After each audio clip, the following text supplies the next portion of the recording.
Ah, peace and love, Moors. Peace and love to the royal Muslim Moabite family. Y'all, hold on. Let me get my camera in order. Peace and love to y'all.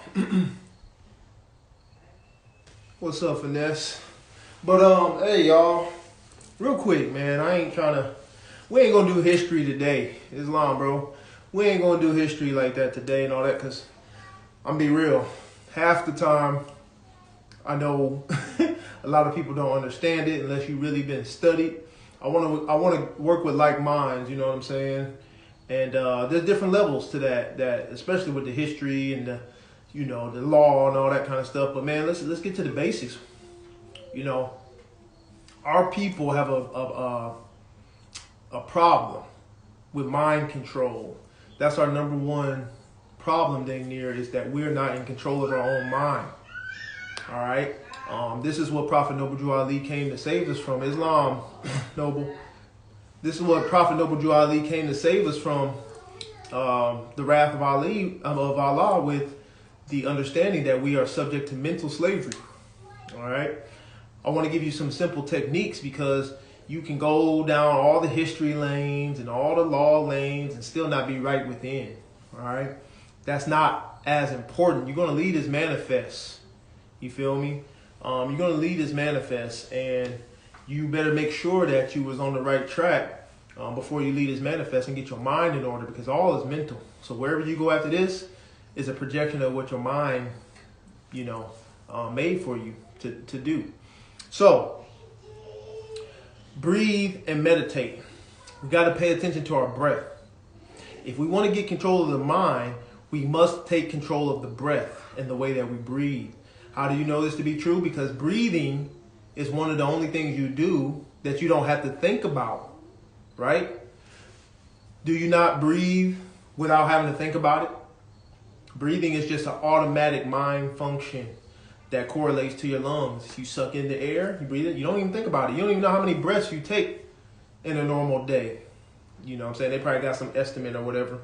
But what I'm getting at is that that's why the mystics and the ancients and the teachers always told you to meditate. It's because when you meditate, you're controlling your breath. When you control your breath, you are now controlling your mind. You can bring it to a calm state. You can bring it to a state where you can interject into it the things that you want to vibrate on for the rest of your day. That's why I highly suggest that you try to follow a somewhat of a priesthood path, not in some holier than thou type of way, Islam, but in a way where you're understanding the adept levels of knowing thyself that Prophet Noble Drew Ali brought, and especially in the adept chambers of the Moorish Science Temple that got kind of wiped under the rug because people don't make people understand that it's not literally about laws, not literally about history. It's really about knowing thyself. Okay, that's the ancient charge, and that's what the Moorish Science Temple is really supposed to be getting down to in the nitty gritty of it all. All right, when you breathe and you sit there in the morning, that priesthood, get up early. Get up early. When you get up early, early bird catches the worm. Get up early and do your meditations. Okay. First thing when you get up, get your cycles moving, get everything replenished, right? I usually wake up, and my brother Akil Bey, he taught me this. You pat the guts. You rub unconsciously about 21 times your stomach. Get up early, y'all. We need to really be getting up about 5 in the morning, if not earlier, because 5 to 6, because you really should be going to bed about no longer than 2 hours after the sun went down. Get up, pat your stomach. Get that cycle going. Get you some water. Pure water, of course, not the faucet water. Get you a lemon. Put you some lemon in that water. Drink that down. All right. There's a copper water bottle called an Aura. All right, that I have. I highly suggest that you look into getting one. But what you do is you put the water in it overnight. It charges that water. All right, for that 8 hours. You take that in the morning and immediately start getting your chi flowing throughout your body. Copper is quintessential to the melanated to the Moor. You know what I'm saying? It's quintessential to all organisms, but very much so with us. That's why we're the copper tone people. All right. Once you drink that water, all right, do your rituals. This is what we need to do. You know, besides for the law and all the paperwork, look, y'all, if you want to power that stuff, true law is knowing yourself. All right. Have your altar set up so that in the morning you light some candles. Get you some of your favorite stones on there. Specifically, try to match colors for that day. Maybe, possibly. Like I'm wearing blue today. Royal blue. It's Thor's day, Thursday, Jupiter day, the royal house, the royal planet. All right. So vibrate with those frequencies. When you meditate, put on something of a nice garb. You know, ancient Kemet, and you know the Moors back then, they used to wear a certain type of garb when they meditate. Quintessential, because when you present yourself to the Most High, higher self, you want to be in a frequency of good feng shui, right? So that's why we always care so much about what we wear and how we look. It's very important to care about how you look and how you present yourself, because that's a feng shui, that's a vibration. All right. So now you light your candles, sage yourself first thing in the morning. You done pat your stomach, you done drink your water to get your systems going with your lemonade or your copper water, right? Light the candles on your altar, sage yourself, sage your area, light an incense, all right? And then you sit there and you breathe. This will teach your mind that you, higher self, is in control. Okay, I do a certain breath. It's a yoga technique, ancient yogi technique. Okay, I got this from a book that was written in the 1800s, and it's funny. I'm gonna show y'all later in the week that back in the day for the Freemasons and all this kind of stuff, they used to teach this stuff. I don't know how much they do anymore, but I got a pamphlet from the Freemason books that show that in the 1970s they were teaching the children how to breathe properly. For one, proper breath is through the nose. Okay, your right nostril is your yang, your left nostril is your yin. Your right nostril is your sun, your left nostril is your moon. That's why they suggest you sleep on your right side so your left nostril is exposed so that you breathe in the yin energy at night so you can dream properly and all these kind of things. But I'm not going to go totally into that. When you breathe into your nose, into your stomach, into your solar plexus, into your mind. Okay, this is the brain. All right. Breathe, fill it up, almost like you're pregnant, and breathe back out through the nose. Okay. When you breathe in through the nose, you warm up the air properly. You filter it from so-called germs and microbes and all this kind of stuff, and you incite the Kundalini energies. Okay. Patootie, I'm gonna get that to you a little bit when I'm done with this live or towards the end. Just inbox me because I'm gonna send you the exact title. All right. So when you breathe into the stomach, solar plexus, the first mind. All right, and back out through the nose. Okay, you're engaging those Kundalini energies. You're engaging that yin and yang. All right. Back in the day, they would think you were half retarded if you breathe through your mouth. And I'm not trying to be funny. They literally, in our ancient customs, they would think that something's wrong with you or you were a heathen because you didn't breathe through. You ever notice a sickly little child or something? That's not proper breath. You'll get yourself sick and you will not be engaging your Kundalini energies properly. You won't be taking in the right frequency of the holy breath, so to say. All right, so breathe through your nose. Now, there is a time to breathe out through your mouth, okay? It's never really a time to breathe in through your mouth. Now, when I got my altar and I'm set up and everything, all right, I'll do a breath that works on controlling my mind. If you ever have problems with meditation and concentrating, the reason why they tell you to do mantras is so that you can bring yourself to a level of concentration. Meditation is not to go, what is the secrets to success, and then you get the answers necessarily. You can do that kind of stuff. But what I do when I meditate is I purely concentrate on the breath, the significance of breathing, that this is Allah coming into me. The most vital element of all my elements that I need immediately is the breath. So concentrate on the breath, time them out. I will take it in and I will breathe in through my nose for about 60 seconds, almost a minute. It's going to be very difficult for you if you have not practiced this.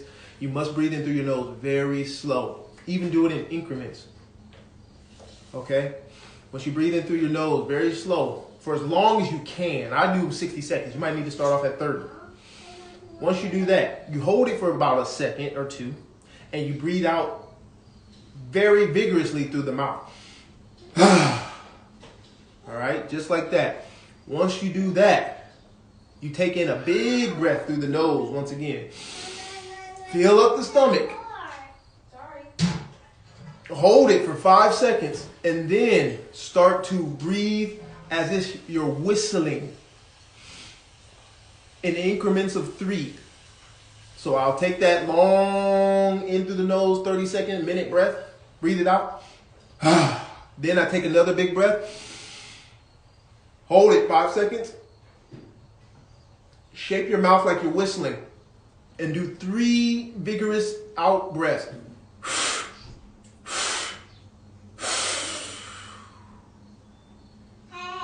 And then repeat the long breath again. 30 to 60 seconds. Once you do that, right? Big breath. Hold 5 seconds. Repeat that cycle 7 times. All right? On the square. Repeat that cycle 7 times. And just concentrate on breath. You will feel your crown chakra start to tingle. You will feel the goosebumps and all this kind of stuff. But most importantly, you will feel focused and you will feel your chi. You will feel your kundalini energies inciting on another level. Your body will get very hot, especially if you drank your water and did your system organization. Now, after I do those breaths, I will usually sit and I will do a mantra. Okay? Om is the one I like because if you get a good book called Exhuming of the Nation, Elihu Pleasant Bay, he goes into the science of meeting the prophets, Allah, in the blue ethers. They call the blue flame that presents itself within your penile when you go into this level of trance almost, okay? When you do the mantras, okay, that brings you to that level. Then you start to maybe ask the questions that you might have been having on your mind or whatever. And just because you meditate and ask the questions don't mean you're going to get them into meditation. Sometimes you come out of the meditation, you'll walk into the kitchen, and there's your answer. All right? We cannot circumscribe how Allah goes about doing his works. We are just to know thyself and know when the works are being done. All right? That's the important part, discernment. All right?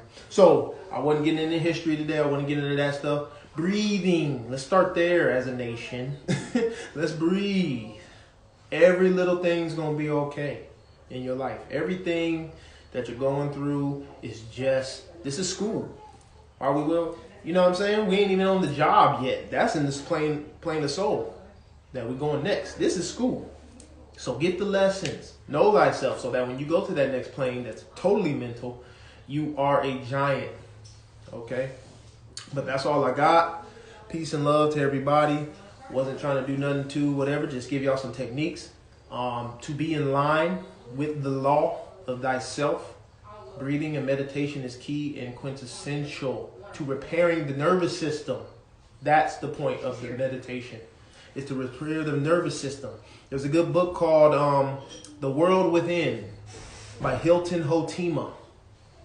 And it describes basically what we are trying and attempting to do within ourselves is to repair our nerves. That's why they say you get on my nerves. I was nervous, you know. You realize the nerve is connected to sensuality and senses. If you control the nerves or repair the nervous system, you control the senses. Therefore, you always keep the discrepancy of the line between sensual self and spiritual self. Okay? Because what's been our problem is that sensual self has been ruling us, or lower self, because we're so attached to the sensations. Fix your nervous system, the ganglions and the things within your body system will activate properly, because as above, so below. We are just a universe walking around, so we must repair. We are fixing the cosmos. We are saving the galaxy and all this, all these movies, the Avengers and all that. It's all about us repairing from within. All right? And drink you a little kombucha every once in a while, all right? Leave that meat alone if you can. Leave that meat alone if you can. I mean, you know, eat a little fish sometime or whatever, you know, whatever floats your boat. But the flesh animals, try to leave them alone because it's just you. It's got a form of cannibalism, all right? They're mammals, we're mammals. You know, you're kind of crossing those kind of lines. Plus, if you ain't farming it and getting yourself, it's kind of like, you know what I'm saying? You don't know where it's coming from or whatever. But yeah, let's just start with meditation, y'all. Let's start with meditation. Let's start with going within truly and what that means. All right. We just realizing when they say going within, and I'll leave off on this. What I'm understanding or what I've comprised and what Allah's given to me about that understanding is that it's become cliche, right? Go within.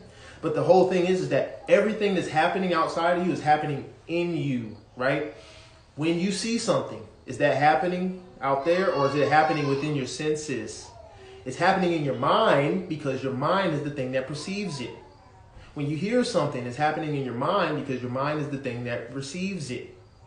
Right? When you taste in your mind, it's nothing happening outside of you, because if you didn't feel, if you didn't see, if you didn't smell, if you didn't hear, you would not even be cognizant of anything happening outside of you anyway. So it actually happens inside, in the mind.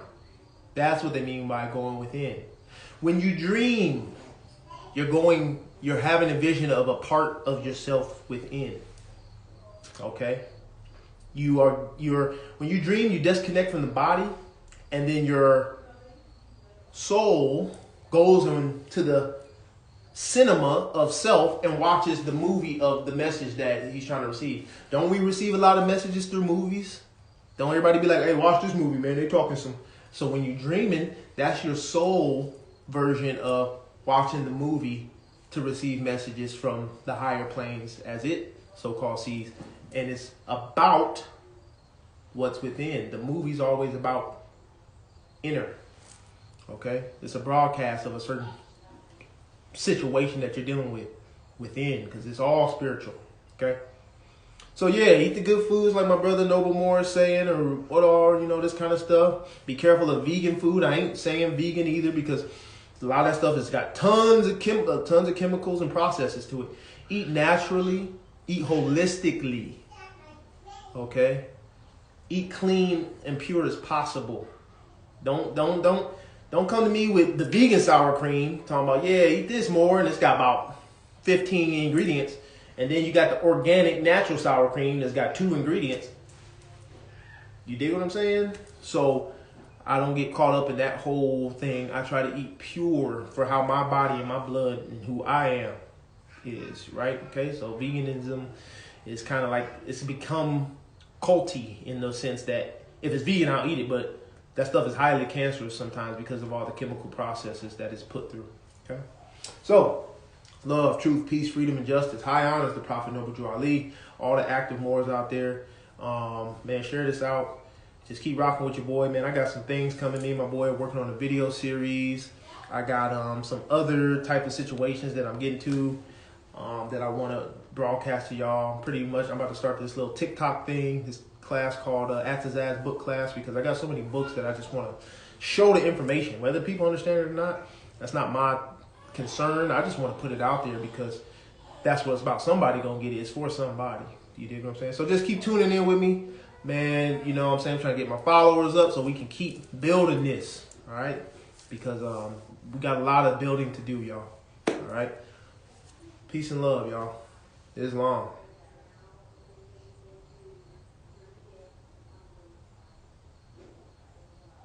Oh, also, sorry, I missed this button. Support Rise of the Moors. My brother Jabal and his family and all them. Don't forget about them. Send someone you can. Jaleesa, El, the baby. They all need our help. They all need our love and our thoughts. If anything, our prayers. You know what I'm saying? Our salats. And just be honorable, man. Be honorable. Peace.